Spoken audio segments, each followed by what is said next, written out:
Hello everyone, just wanted to make a quick video discussing why Bilt points are my new favorite currency after a long weekend using exclusively Bilt points to get my traveling done. So recently I was asked by one of my childhood best friends to be part of his groomsmen party for his upcoming wedding in August, and this past weekend we actually just went on his bachelor party back in Milwaukee, Wisconsin. And I knew that in order to get to Milwaukee, I wanted to make sure that I had enough points to make that travel a little bit easier. I knew we were going to be having a really nice steak dinner, going to do some high-speed go-karting, and just explore downtown Milwaukee and have a great time. When I was thinking about that, I knew the cost was going to probably be a little bit higher than I originally expected, so making sure that any hotels that I needed to cover, maybe a night before I flew out, and any flights that were going to be taken were all to be paid with points, just so that I could feel a little bit better spending $160 on a steak. I also wanted to make sure that I had the correct flexible points currency to get this done. And now originally, when I lived in California a couple of years ago for about 6 months, I really utilized the Delta Airlines partnership with my Delta Gold card at the time to fly from John Wayne Airport, which is the Orange County airport, about an hour and a half, 2 hours south of LAX, flying directly to Minneapolis. And whenever I would go home to visit family, my family would drive from Wisconsin to Minneapolis, and it's kind of a great little meetup area. Got to go to some Gopher football or hockey games, depending on the situation, and hang out with some old friends. Specifically for this trip, though, I needed to fly a little farther east to Milwaukee, and obviously no direct flights from John Wayne to Milwaukee. I could have flown out of LAX, but the cost of parking my car and dealing with all that traffic as well just wasn't going to be worth it. And since Delta miles were not going to be a great value for this trip, I had to figure out what my other options were. Specifically for my flights, I used Bilt points that I had accrued over paying rent over the last couple years, transferred them over to the Alaska points, and then used those Alaska points to book American airline flights. So I had to book this a little bit of a weird way and kind of explain why I did it this way, but specifically I went from John Wayne, which is SNA, to Milwaukee by way of DFW. And then on the flight home, I booked from Chicago direct to John Wayne. I specifically did this because of a little oopsie error I made before booking my flights the first time. I booked them for the correct days, but the wrong month. I booked them for the month of June instead of the month of July. Don't make any airport or airline bookings at about 2 in the morning. Big mistakes. So I woke up one morning and I saw on my phone that it was time for me to check into my flight, and that was a mistake. Luckily enough, the Alaska customer service was very great. They were able to kind of tell me what I needed to do to go online to switch those flights, and luckily they still had the availability on the way there, the same exact flights, just instead of a 2-hour layover at DFW, I had a 6-hour layover, which, sucked, but, didn't lose any points, didn't have to cancel anything and rebook. It was pretty awesome. Unfortunately, on the way home, they did not have that same availability flying from Milwaukee to John Wayne, but I did find a direct flight from Chicago to John Wayne, and while that was kind of out of the way and I was going to need some help actually getting from Milwaukee to Chicago, I actually saved about 7,000 points that way. Because I had to book that John Wayne to Milwaukee and Milwaukee to DFW flights separately. So overall, all the points I used, I had about a 1.92 cent per point value. I really only based this upon the rebook value. I did not check the first time, and I didn't remember what the dollar cost originally was.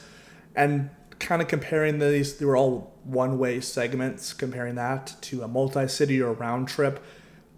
That cent per point value, I'll take it with a grain of salt.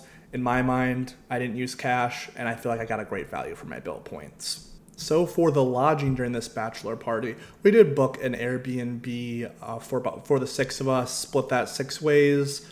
Was about, $120 a person or something like that. It was a really nice house in a pretty decent area of Milwaukee, can't complain too much there. But I also needed a hotel the night before I flew back from Chicago. So luckily enough, my dad was able to pick me up in Milwaukee, drove down to Chicago, and spent the night at the Hyatt Regency near the O'Hare Airport. Very nice property. Unfortunately, when booking this Hyatt, I could choose between this Hyatt Regency and another Hyatt hotel. This Hyatt Regency seemed a lot nicer, so same point value. I booked this one, but I did not take into consideration that this Hyatt Regency did charge $45 for parking and $25 for breakfast. And as someone with no Hyatt status or really any way to offset those costs, it did seem like that other hotel had cheaper parking and a continental breakfast. So maybe that not nice of a hotel would have been a better option for me and my dad in this specific case. But my dad did point out how this was a really nice hotel. And when I told him I got it for free, he did offer to pay that parking for me. So that was really nice of him.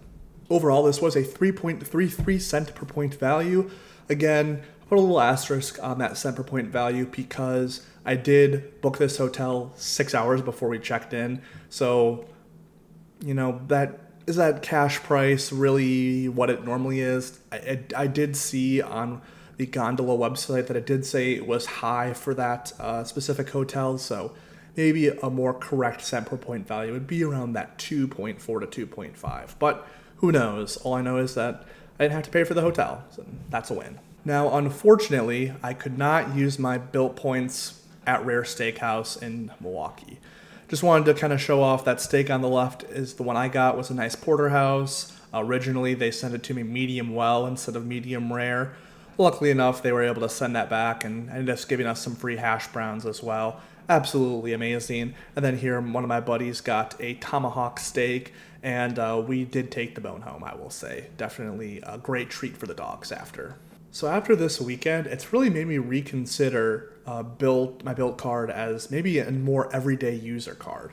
I definitely am using my Capital One Saver card right now as my main dining and grocery card. I actually just picked up some groceries today, earned a bunch of points. But the Bilt card also is 3X dining, and they have Hyatt and Alaska as transfer partners. American Airlines is probably my number 2 airline. And depending on how often I go back to Minnesota, if that starts to happen a little bit less, American, maybe by next year, might become my number 1 airline, which is not something I've really considered so far since I have the Delta Reserve and I love flying Delta. I might have to take a second look at American now that I am in California. So why am I putting spend on my Capital One cards? And while I'm looking to top those point balances up a little bit, so I have definitely enough points for 2 business class flights. I know I have enough for 1 right now, but want to give myself a little bit of buffer. But once I hit a point balance where I feel comfortable at, it might be time for me to switch over to my Chase cards right now. I have a Chase Sapphire Preferred and a Chase Freedom Unlimited, and so maybe I use my Bilt card for dining, my Freedom Unlimited for my catch-all, and CSP wherever it fits. I don't know. It's something that I'm considering. Right now I have a sign-up bonus I'm finishing up, and I'll just continue to put that extra spend on my Capital One cards. But as I get into Q4 and into the beginning of 2026, the Bilt card might become my biggest earner. And also, I do still go out to eat every first of the month to get that 6X back on dining. There's a lot of great restaurants here in Southern California, and it's a great excuse to visit a couple more. So like I said, I just want to make a quick little video of how valuable Bilt points were for me this past weekend. I'd love to hear everyone's thoughts on Bilt as a program right now. I do know they've had a lot of devaluations and uncertainty with Wells Fargo and Cardless. A lot of drama going on right now surrounding Bilt, but for me, the points still work. I can still transfer them wherever I want to, and while they have those transfer partners, I may as well take advantage of them. Enjoy this video. Like I said, like, comment, subscribe. Looking to hit 100 subscribers by the end of the year. Love to hit triple digits as soon as possible. Thanks. Have a great day.